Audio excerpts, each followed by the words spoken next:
trees. But starting about maybe 80 miles from Nanjing, the trees remain under 20 years old, but they're different species, more thickly planted, more, it was actually very pleasing, and the same from Nanjing to Shanghai. So, what an experience. The other is that while in Beijing, I guess this dormant cyst on my back acts up, and I have no time to deal with it. I email the doctor that I use in Boston. He says if it gets red and swollen, you should see a doctor in no time. You get to Nanjing, and that thing just erupts. It breaks out, just a total mess. And by that evening, I asked my host, I think this thing is infected. So, the cyst is nothing. And my expectation, very good friend, comrade, goes to the flagship hospital, emergency room of Mass General, with acute abdominal pain, and spends 12 hours in that emergency room, by which time his appendix bursts. So I'm expecting for nothing, that I at least spend 2 or 3 hours in that emergency room waiting before I'm seen. In and out in 35 minutes, and I've seen a surgeon who cleans it out, bandages it, and asks that I go to a hospital the next day for follow-up. Yeah, under 35 minutes, cost $8 because I don't have health insurance in China. The next day, we walk in again to a hospital. This is the first one was old. It dates from shortly after the revolution of People's Hospital. The second one was the Jiangsu Province Hospital, brand new, in and out in less than 25 minutes. And again, I see a surgeon, and again, much more thorough cleaning out of this cyst. And then I traveled to Shanghai, again on the bullet train, 3 visits, this time to a neighborhood clinic, again something new.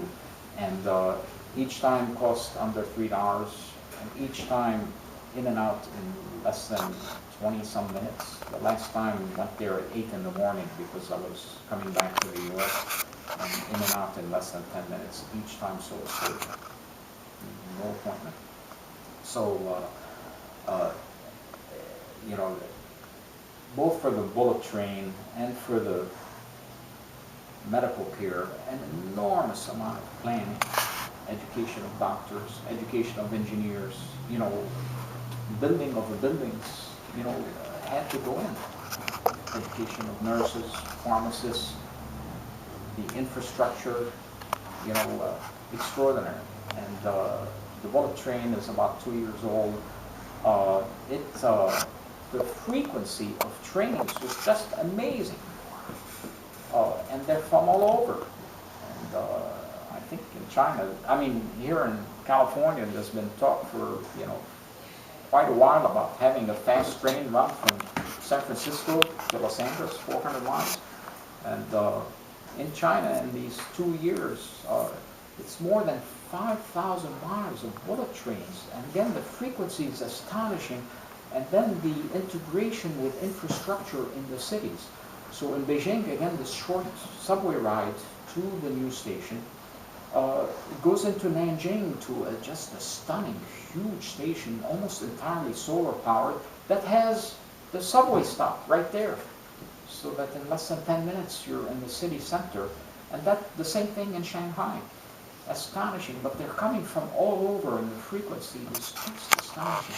So this capacity of a state after a socialist revolution, because it controls a surplus and because it's committed to different interests, opposed interests of those of capitalism, is capable of doing that.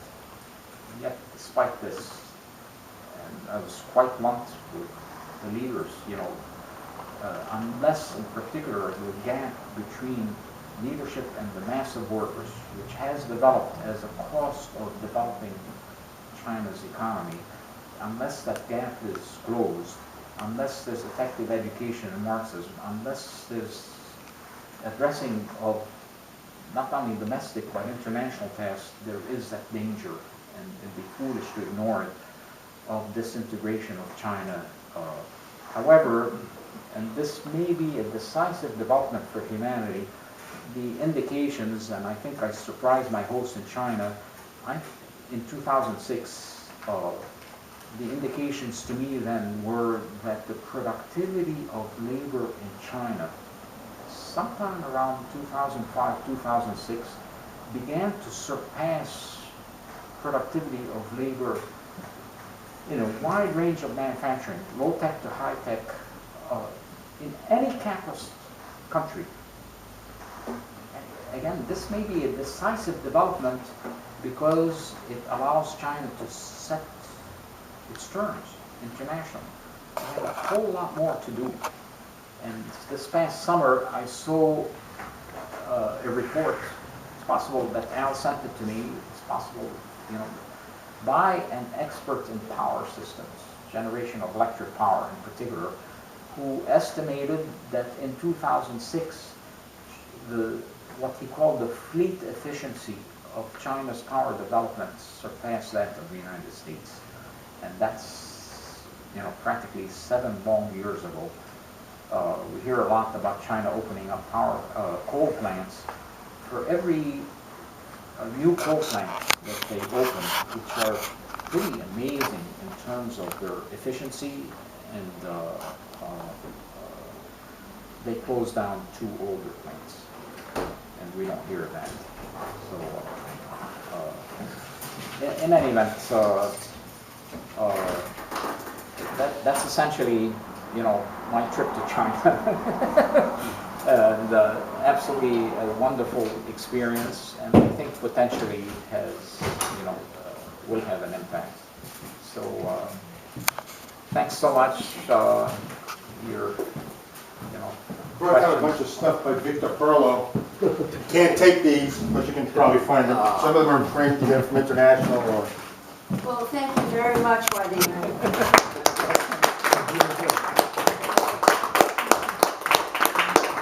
Yeah, he will entertain questions or comments. Happily, looking forward to it.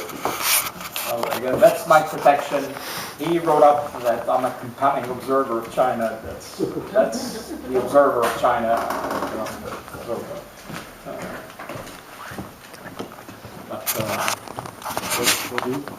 You were talking about coal plants, efficient coal plants. It sounded like you were starting to you said for every coal plant, and then you went off. They close down 2 older plants. Oh, for every new one they build, they close 2. I see. Right. Do you know how they're doing in alternatives like wind and the other solar and stuff? Yeah. Is the U.S. capitalism interested in slowing the damage to the environment? Did they just put on 50 to 100% tax on China's imports on imports from China of solar panels? One thing that you can't miss, starting not far south from Beijing, is for low-rise residential buildings, not high-rise, are the solar water heaters.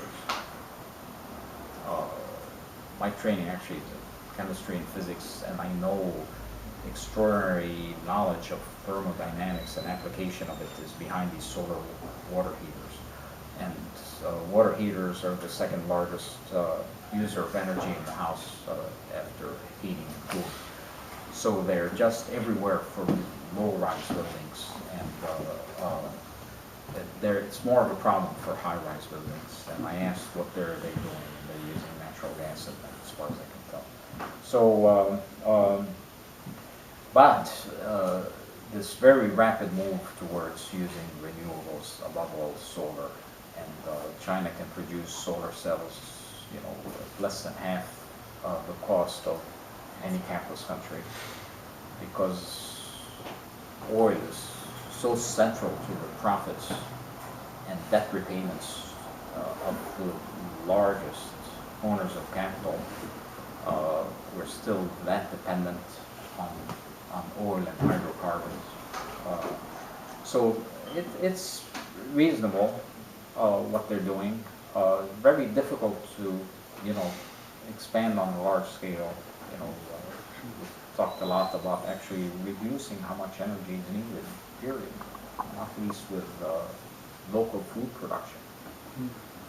Food production accounts for about 40-some% of the overall damage to the environment.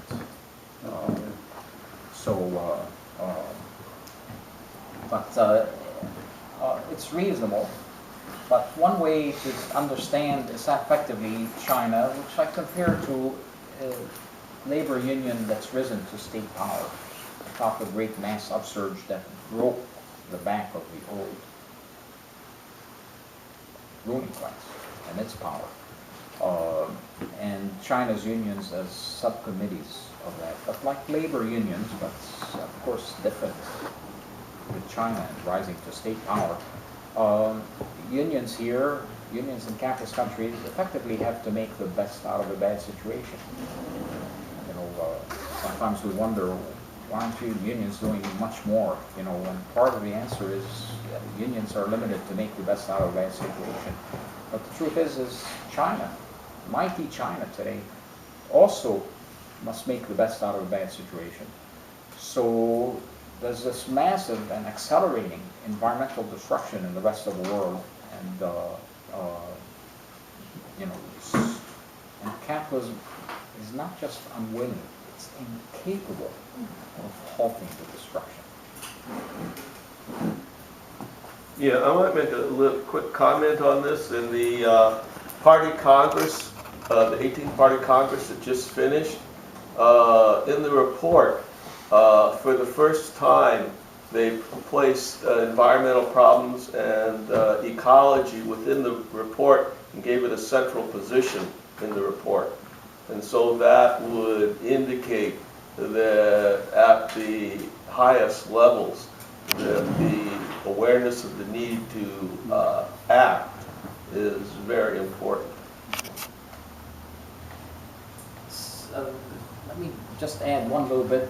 5 years ago, 2007, China's leadership committed, and I'm sure that this is a real commitment to what's called scientific development, and it was incorporated into the Constitution a couple of weeks ago at the Congress. And by scientific development is meant effectively taking a comprehensive systemic view towards meeting human needs. And what's very interesting, and a lot of study and a lot of contributions behind it, is the understanding that that ties together socially sustainable methods with environmentally sustainable. That environmental sustainability is tied to social sustainability. And as I found out 3 years ago, there's extraordinary work in ecology and Marxism done by Chinese Marxists in the 1950s that are behind part of this. So, and all that I really introduced into the discussion kind of, you know, it's increasingly obvious, but that capitalism is incapable, not just unwilling, of halting the destruction. In fact, the deepening contradictions accelerate this. And that grows from work I had done really about the far simpler problem that capitalism is incapable, not just unwilling, of stopping the growth in world hunger, which is, you know, just exploding, including in the United States. So, but the best answer I can give you, they're really making an effort, like Al said, but the limitations are international, and there's a need to address that, and it goes through developing working class power internationally. So the same with peace. Like that. Yeah, well, thank you very much. I learned a lot in your presentation. It was very good. I have a question.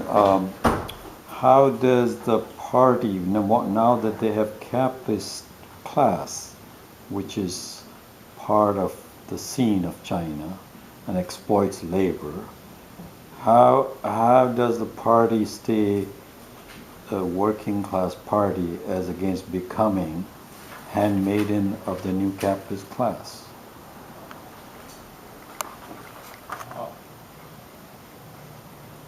essentially a handmaiden of the capitalist class would not be the Communist Party. However, it can be weakened to the point that we have a breakdown as with the Soviet Union.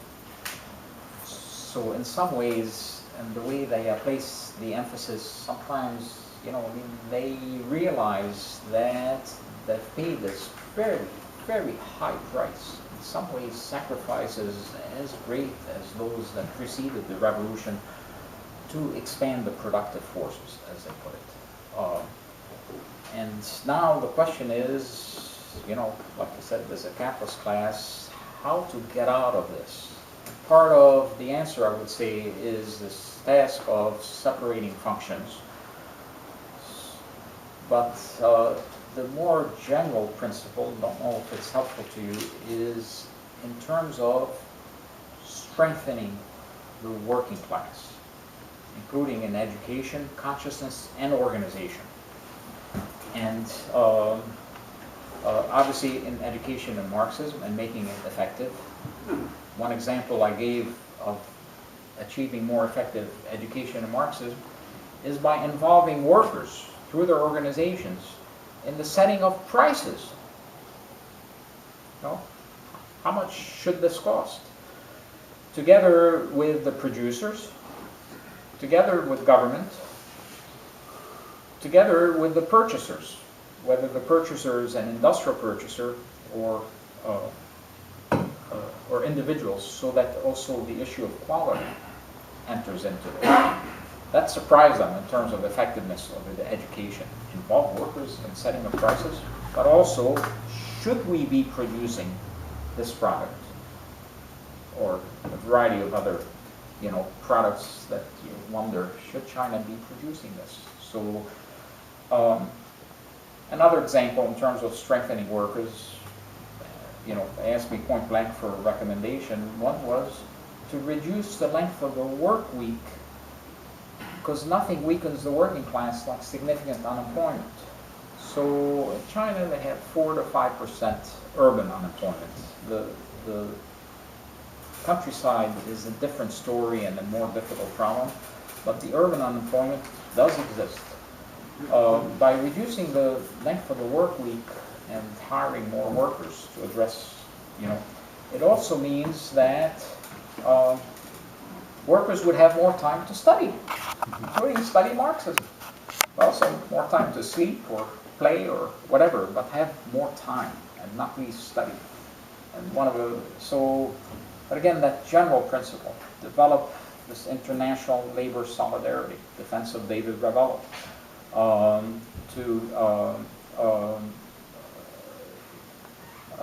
develop, you know, the strength and consciousness of the Communist Party, including leaders and base, to overcome that serious and, what I've said to them, potentially fatal gap between leaders and workers, to bring the pay of leaders to that of the average worker, so that the leadership has interest in raising the income of workers. So it goes on. But again, the general principle is, you know, to strengthen the working class, to put the emphasis on that part, and then dealing with the real problems of the presence of exploiters in China. The problems of corruption becomes easier if, you know, if we've strengthened the working class domestically and internationally. So it's a broad answer, but a lot of specifics, you know, can follow. But to tie up this room for another 2 hours, and I think Bob wants to go home. So,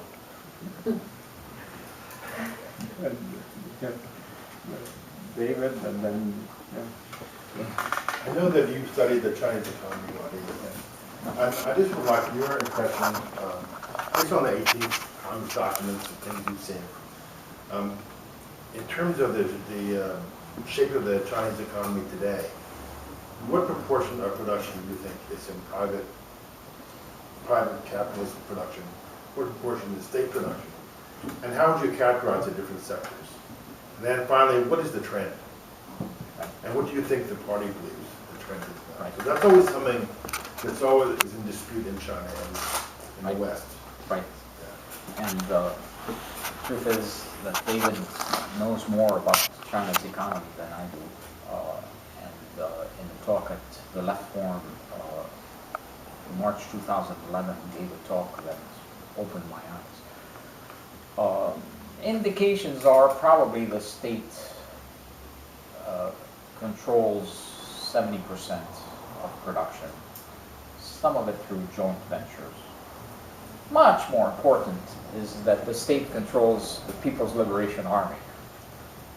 We remember, you know. So the state is able, as we saw after the breakout of, the open breakout of general crisis under capitalism, September 15, 2008. One push it a little back, first major heart attack, I think August 7th, 2007, with huge crisis at BNP Paribas, the big bank. So let's say September of 2008, where 20 million workers in China producing for export lose their job in the space of about 6 or 7 weeks because of collapse of campus demand. The state controls a surplus, period. Whether, you know, supposedly in the hands of the capitalists or the state. And the state, again, this is the key, reallocates the surplus so that maybe by February or March 2009, 20 million jobs have been created. In good part, building that bullet train and the infrastructure around it. Building eco-housing that's affordable. Just remarkable. Increasing, you know, environmental protection. And so, unlike the United States, where the profits of the Fortune 500, people should be aware of this, are up 816% from 2008. Like the 2011 profits of the Fortune 500 are up 816% versus 2008, while deep poverty in the U.S., defined as half or less of the official poverty line, has grown by about 100%, with African Americans in particular. Just it's, you know, it's like beyond description in terms of loss of jobs and loss of housing. So in Boston, you see African American men walking down the street screaming to themselves. The first one you see he's just out of, you know, the hospital ward. Then you see 2, 3, 4, and it's not the same individual, and you know something is going on. So in China, 8% growth, 2009, while in the US there was a decline, much more serious, say, in Japan or Western Europe. In China, again, 9% growth in 2010, again, around 9% in 2011, and slowing down at around 7.5% now. While industrial production, say, in Japan is down 8.1% as of September versus a year earlier. In Europe, down 5-some%. In the US, by the way, up about 2-some%.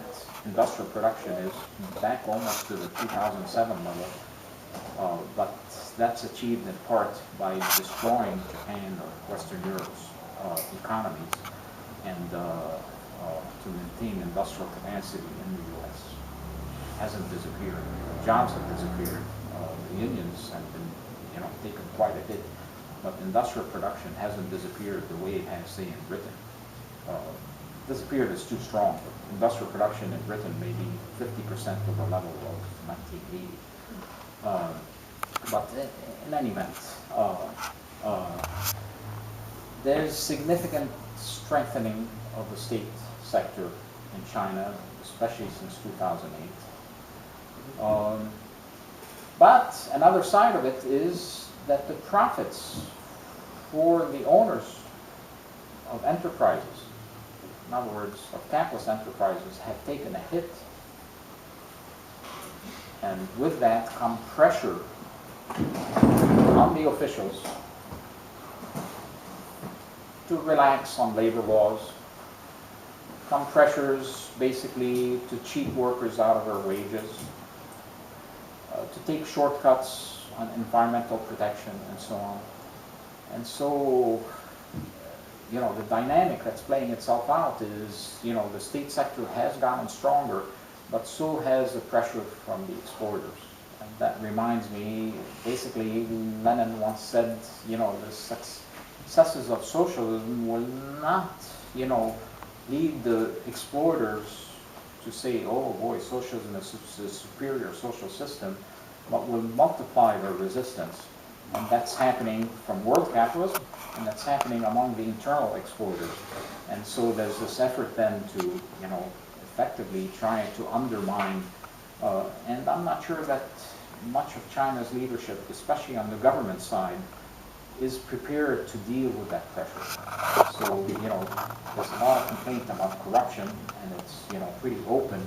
But that's maybe the best answer I can give you, is the state sector has gotten stronger at the cost of profits for the individual exporters, and it could lead. Exports by China to the European Union are down 23–24% from a year ago, and that was the largest single export market, the European Union as a whole. And again, that's impacting exporters in part because effectively the cost of production rises. Wages are still rising in China. So, so what I say to them is the typhoon that will pale in comparison to the one that hit the Soviet Union, you know, is already hitting China's shores. And there's that necessity to prepare in every way, including in education and organization. And we're taking, but only with a sample of the leadership, a subsection of the leadership that's receptive in terms of preparation for the typhoon. I don't know if that's a satisfactory answer, but you know, again, you know more than you may want to say. You know what's happening. Nearly as much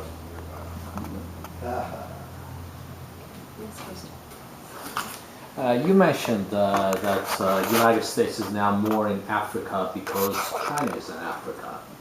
That reminds me of the involvement of the Soviet Union with the other capitalist countries in the world, maybe giving them loans and help as opposed to IMF and the World Bank. But it all ended up as a disaster for both sides. Waste. Yep. None of the capitalist countries that received Soviet Union help became socialist or even close to it, Egypt, Turkey, so on and so forth. So now that China is in Africa, what does that mean? How is that different than competing with the imperialists there? What does, people are looking at it, so what? You know, instead of the United States exploiting us, it's China that's exploiting us. What is the difference? Certainly, and the difference is important, and what parallels the Soviet efforts is that as opposed to the United States, say, buying, you know, from Africa or Latin America, and at best, you know, cranking up the printing press and sending dollars, which end up here, China trades with Africa or Latin America by returning, you know, or paying for what it's buying through building of infrastructure, of housing, of hospitals, staffing the hospitals. So there's something distinctly different. But still, what you're raising is a good point, and it came up in two of the presentations, discussions in China. And the answer that I provided on the international scale, I also gave one on the domestic scale, is let's say that the Chinese government decides that it's necessary for China's economic development, maybe even for its defense, to open up a copper mine in Zambia. You know, for proper function, for handling this correctly, then we need for the unions in China